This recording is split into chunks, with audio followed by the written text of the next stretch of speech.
everybody, and welcome to Embrace the Debate.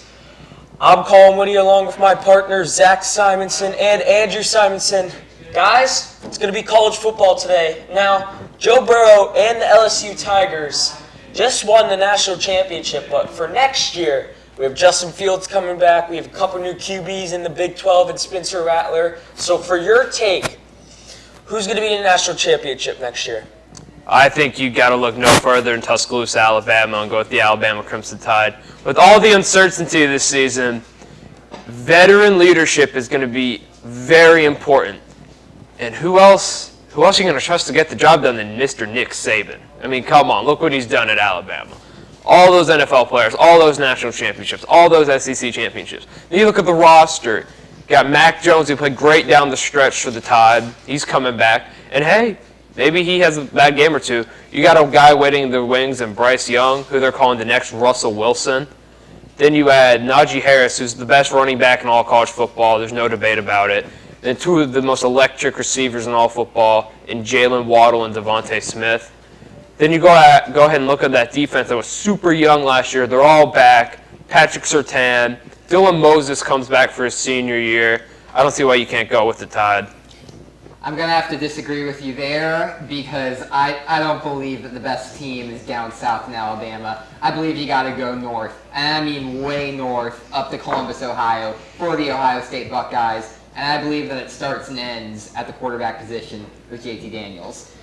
Obviously, experience at your quarterback position definitely comes into play, and who else would you rather have leading your team than the best quarterback in the nation, JT Daniels? I mean, the kid just comes back and he's going to put on another incredible season. There's not really much arguing for Ohio State's dominance in the Big Ten. It seems like a lot of things are set up to go their way. Sure, you can argue that Ohio State has a stronger team around him, but you don't trust the guy in the center because he hasn't done anything yet. Give me a guy under center who has proven time and again that he can get the job done, and I don't even see why this needs to be a discussion. Yeah, I believe you meant Justin Fields there, not JT Daniels. Yes, he's down in Athens, Georgia. I mean, Ohio State's a great pick, but I'm worried about the competition they're going to have in the Big Ten. This is loaded. Michigan's reloaded. Penn State's probably got the best chance to make the playoff among all these. Among like a team who wouldn't win the conference. You got to look at Sean Clifford, KJ Hamler. That team is loaded. Minnesota's on the upswing. Nebraska, Iowa. It's a loaded conference. You look at Alabama's division. LSU, they lost a lot of players. Sure, they got Chase and Stingley coming back, but do you really trust Miles Brennan?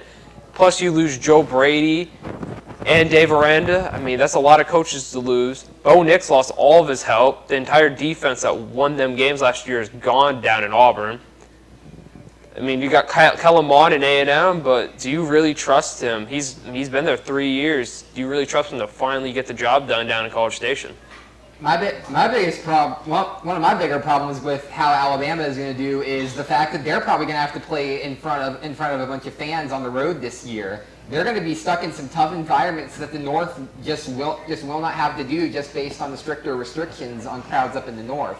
And I think that serves Ohio State better because that neutralizes a lot of tough road games that they have.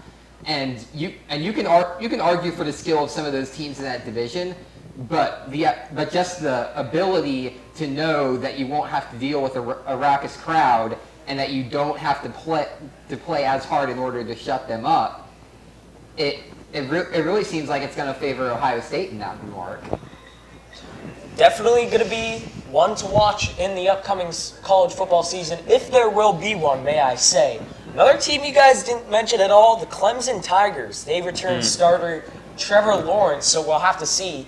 And speaking of Trevor Lawrence, Lawrence has came out, I think he has the second best odds to win the Heisman. So I ask you guys, Zach, I'll go to you first. Who's the best odds to win the Heisman this year? Well, the Heisman Trophy Award is heavily controlled by the media. So right now they're pushing this Fields-Lawrence narrative. But the media is going to want something sexy to talk about late in the year. And there's nothing sexier out there than Spencer Rattler. I mean, come on. The guy's got swag. He had the QB1 show. He's famous. He's playing in that high-flying OU offense with Lincoln Riley. They just produce Heisman winners and #1 picks. I don't see how you can't go with my man Spencer Rattler. Well, let me tell you this. There's one quarterback in all of college football who has proven in big games that he can do it, that has consistently dominated the Power 5 conference to the point where nobody even comes close to him. And the man who is going to be considered the odds-on #1 pick in next year's draft, and he wouldn't be there for a reason if he wasn't the odds-on best player in college football. That's Clemson quarterback Trevor Lawrence. There's not really much going against him. He's working with a solid crew. He's going to be put in positions where he can consistently do amazing things, and he's going to be put in all the right spotlights. And he's already driving the narrative now, and he's been driving it for the past few seasons, and he hasn't been able to wrap up the Heisman for whatever reason. I think that this is the year that he deserves it, because this is going to be his last chance to get a Heisman before he gets the draft. And I say that the media finally does what they should have done a while ago. See, I love me some T-Law. I think he's going to be the #1 pick in the draft. But there's one thing that he doesn't do that Spencer Rattler is going to do. Trevor Lawrence isn't going to play in the fourth quarter. The stats drive the award. And Trevor Lawrence is hardly going to see the field in the fourth quarter. That's a lot of touchdowns that aren't going to count for. We've already seen Tua get robbed of it for Kyler Murray, because Tua didn't get to play in those fourth quarters. I think the fact that Spencer Rattler is going to be on the field more, he's going to have more film, he's going to have better stats. Nothing against Trevor Lawrence. He's a great player. But in a media-driven and stats-driven award, I don't see how you can't go with Spencer Rattler. But here's the thing. Trevor Lawrence is going to put up the touchdowns and yards in the first 3 quarters that Spencer Rattler or any other quarterback could dream of putting up in 4+ quarters of football. To me, that only speaks for itself. It speaks of Lawrence's dominance, and it speaks of the strength of what he brings to that Clemson team. And I don't think that you should see not playing in the fourth quarter as a deterrent to getting him the Heisman.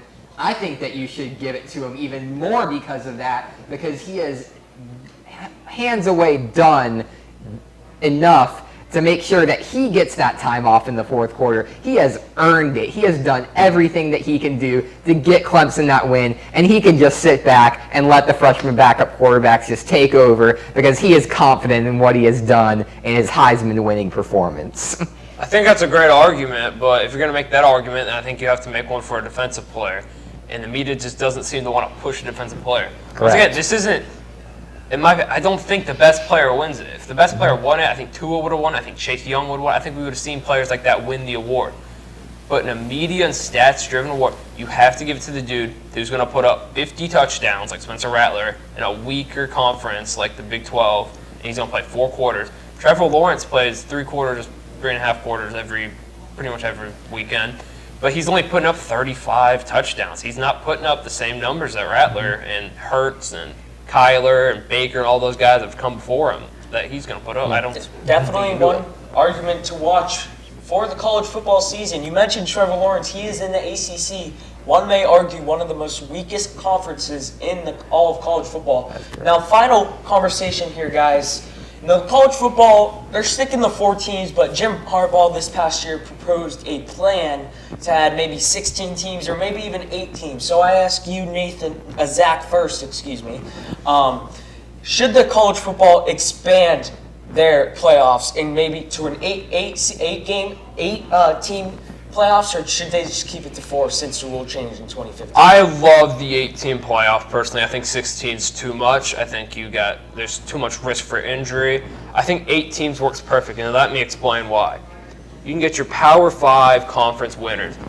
The conference championship is a reward. We're penalizing teams for losing in the conference championship, and I don't think we should do that. I think we should reward those teams for being consistent all year, getting to Atlanta, getting to Indianapolis, getting to play in these big games. I think we should reward those teams. So I think you take the Power 5 champs, the SEC, the Big 10, the Big 12, the ACC, and the Pac-12. Then the Group of 5, the UCFs, the Memphises, the Navies, they always feel left out. Let's give them a shot.